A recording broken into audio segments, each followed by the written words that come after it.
All right, you guys, Mondays with the Mako, live from Shark headquarters here. We've got Matt Mayberry today with us, and I'm thrilled to have Matt. Matt is a former Indiana Hoosier linebacker, Chicago Bear linebacker, and is now an acclaimed author, speaker, and sales and real marketing guru.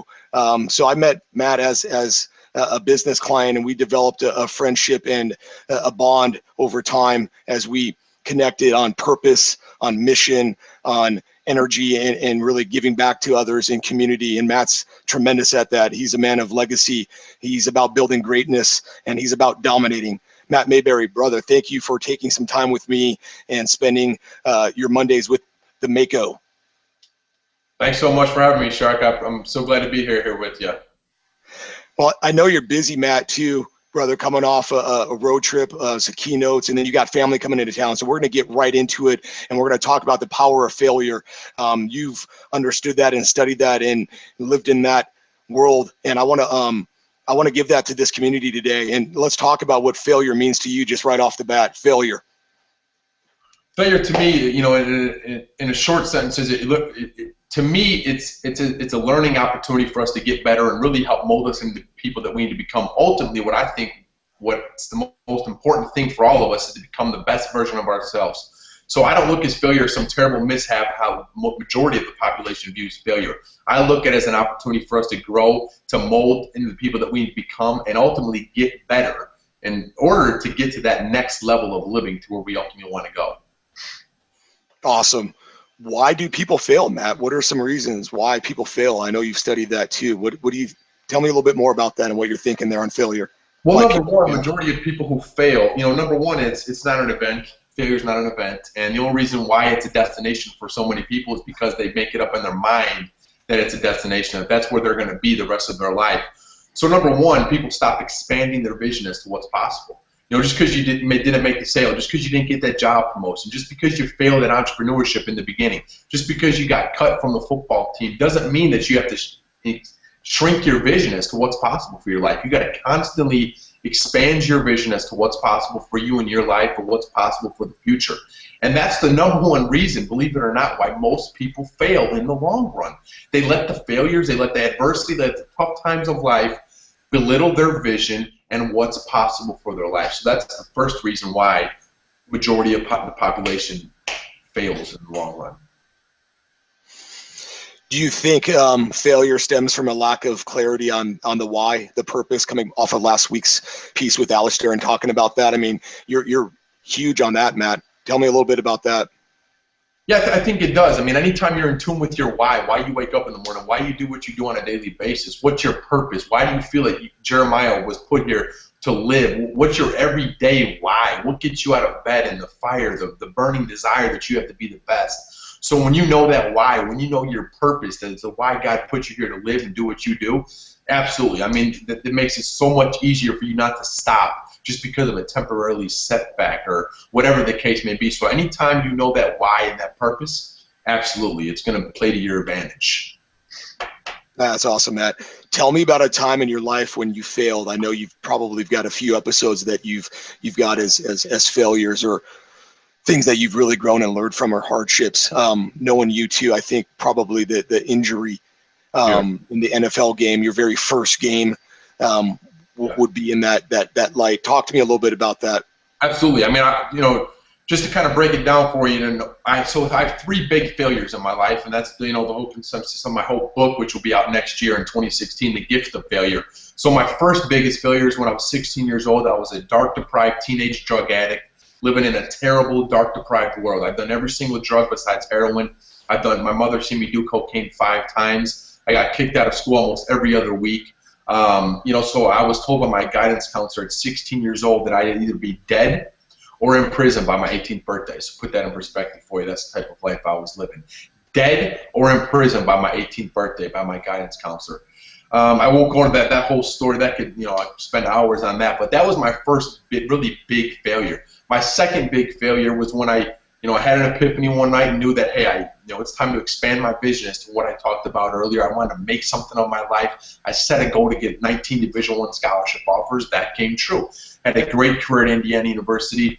All Big Ten linebacker. I still have records there to this day. I'm actually going out there in September to speak. Long story short, I was projected to go in the 4th or 5th round in the NFL draft.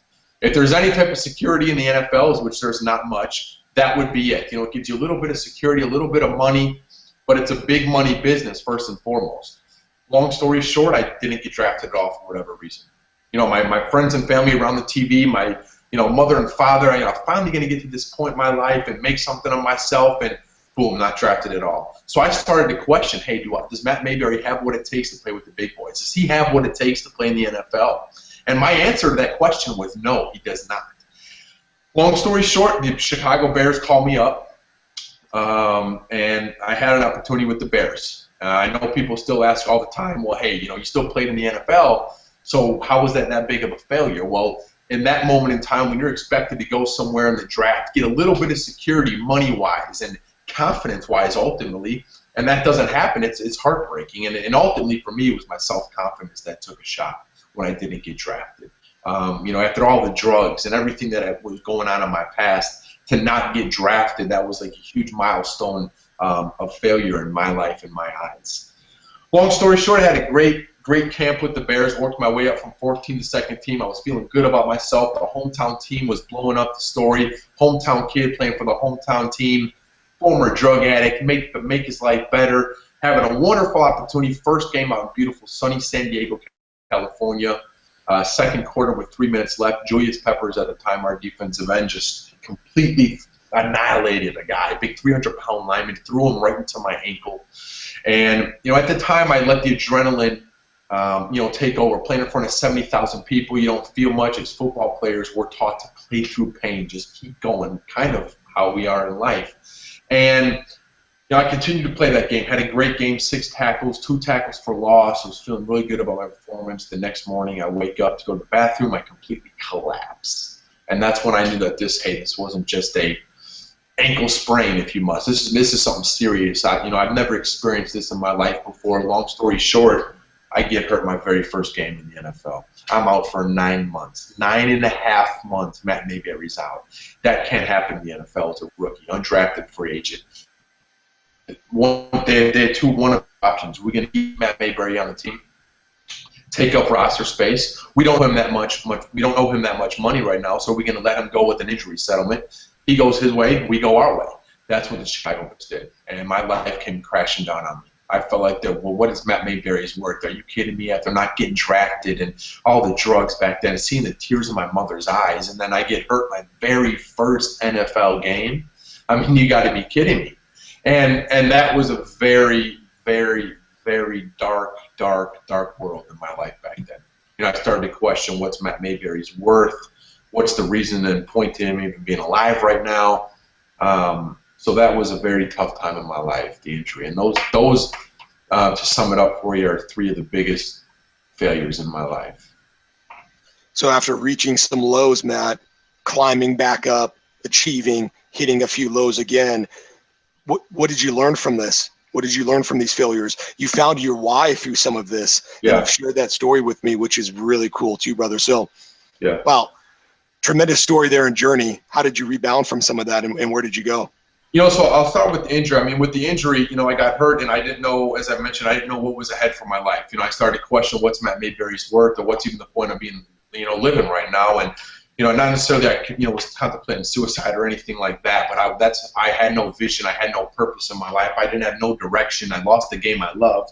Everyone was counting on me. Now they're saying, what are you going to do now? Athletes aren't anything once they're done playing their sport. So I didn't know what was ahead for Matt Mayberry, and I get a call from Stedman Graham, Oprah Winfrey's boyfriend of 28 years now, I think it is. And he's an author and speaker as well. And he asked me to speak at a leadership event that he was speaking at. I met him at a previous outing, maybe a couple months beforehand.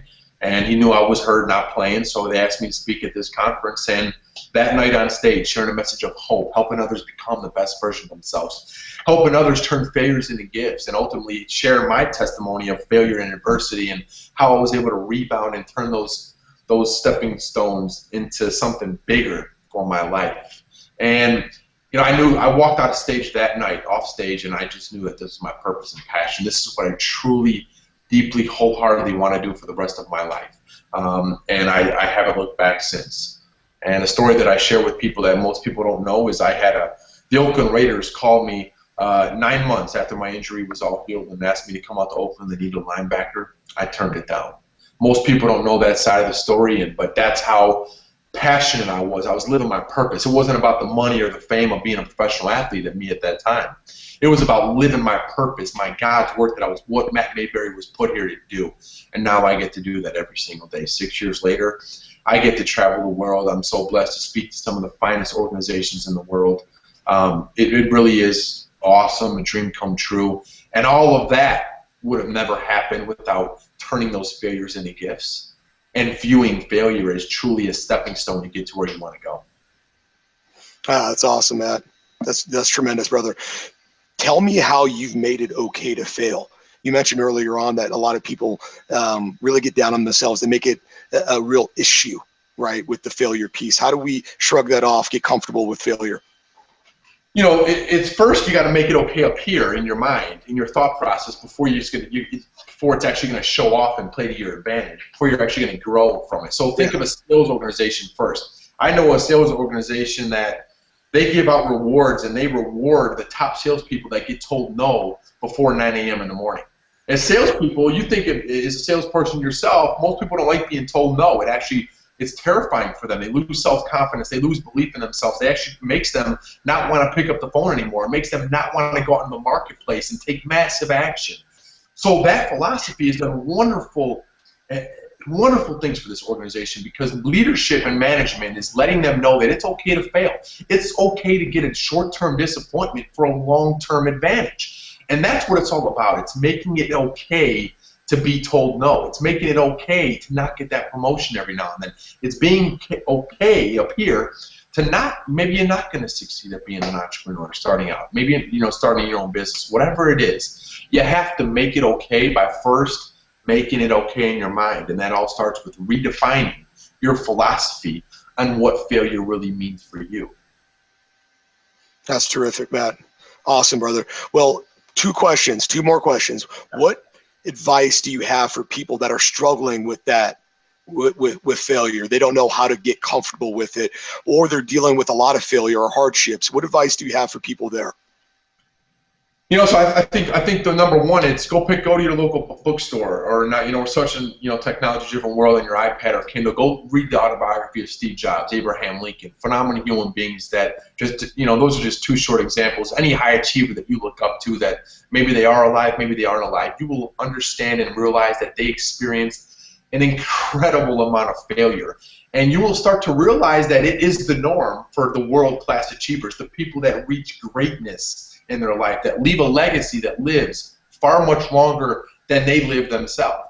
And I think that that's what, is first, is it's realizing that in order to be great, you have to experience failure. You have to experience those tough times in your life, and that'll make you realize that, hey, it is okay. Steve Jobs went through all of this in order to get to the top. Because what happens, Jeremiah, is a lot of people from the outside looking in look at these world-class achievers that they have life made, that they're so lucky individuals, that they've never experienced anything, that they're just so fortunate and lucky. But when you dive deep into their story, their background, their backbone of their story, you will realize that they probably experienced more failure than you can even comprehend. And that'll make you realize that it is the norm for those world-class achievers. And it'll start to make it okay up here. My second thing for you to do is keep expanding your vision. Don't ever stop expanding your vision. If you already are a massive success, think about ways that you can expand your vision as to what's possible for you in your life, your organization in the future. And number three, it's constantly work to become the best version of yourself. I firmly believe that that's the reason why all of us are here. Regardless of what your religion, what your faith is in life, I believe that we're all here to put here to become the best version of ourselves, to mold and grow, get better every single day, to ultimately become the best version of ourselves. And the companies that we work for can't become the best version of themselves if we as individuals, as people, don't work and strive to become the best version of ourselves. That's amazing, Matt. You're building greatness, brother. Your legacy is just going to be something that's going to be looked upon for years to come. I appreciate that and what you've done. I have one more question for you regarding the connection of faith and sport as we transition into next week's content. you've lived in that world, and I know that you believe in faith in the Lord. Talk to me a little bit about that and where you're at with that connection and that belief. Yeah, so I mean, I think obviously when I'm speaking organizations, I'll always talk about, regardless of who I'm talking, regardless of what your religion or viewpoint is, I firmly believe that you have to believe in something bigger than yourself. You absolutely do, and the reason why I say that is because we're talking about failure. We're all going to experience failure in life. That's just how it is. Whether it's losing a loved one, whether it's getting a divorce, whether it's not getting that business running off the ground, we're going to experience those turbulent times. So we have to get away from ourselves, get away from our own ego, get away from our own thought process, and believe in something bigger than ourselves. And ultimately, that's going to propel us and move us forward in the direction that we want to go. So for me personally, I would not be where I am right now if it wasn't for my Lord and Savior. He's done tremendous things for me in my life, but regardless of what one's belief is, I firmly believe that you have to believe in something bigger than yourself. Absolutely. Awesome, Matt. Thank you for your time, brother. That was so well said. I'm going to let you get going because I know you got your family in town. Mondays with the Mako, Matt Mayberry, talking about the power of failure. Matt, any last comments before I let you run? No, I think that's it, man. I love being here with you. Thanks for having me. Keep up all the great work. You got great things in store for you and everything that you're doing. Thank you, Matt. Bless you, brother. Keep rocking it. I'll talk to you next week. Thanks, brother. Have a good one, man. Thanks, Matt. Absolutely. Cheers. Bless you.